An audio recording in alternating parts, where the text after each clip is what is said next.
The past 2 years have brought great changes for women in politics.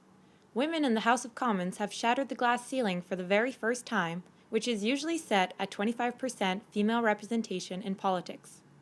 6 Canadian jurisdictions have also surpassed 25% female representation, and there are now 6 female premiers across the country. This means that almost 9 in 10 Canadians are governed by women.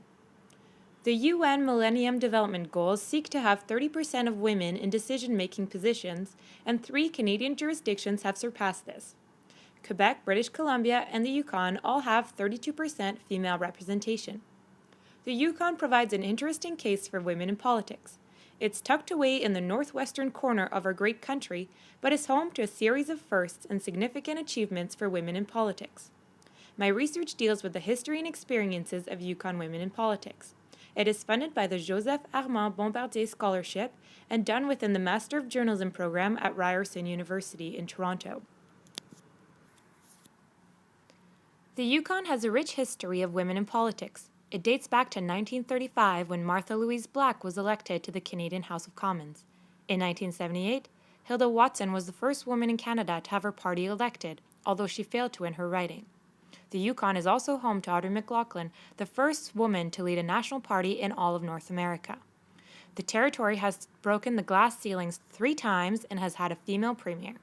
In 2000, women held 5 out of the 6 major government leadership positions.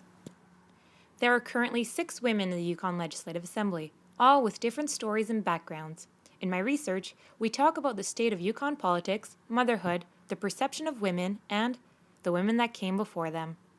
Although Yukon women have had significant achievements in politics, there still remains much work to be done. We have yet to reach parity, and sexist language is still present in our society.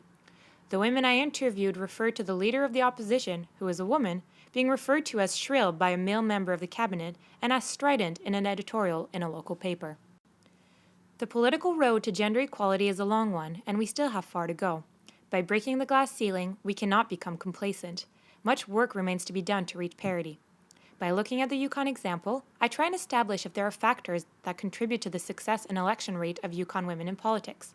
British Columbia has had similar achievements, so perhaps there is still a northwestern pioneer spirit that contributes to their success.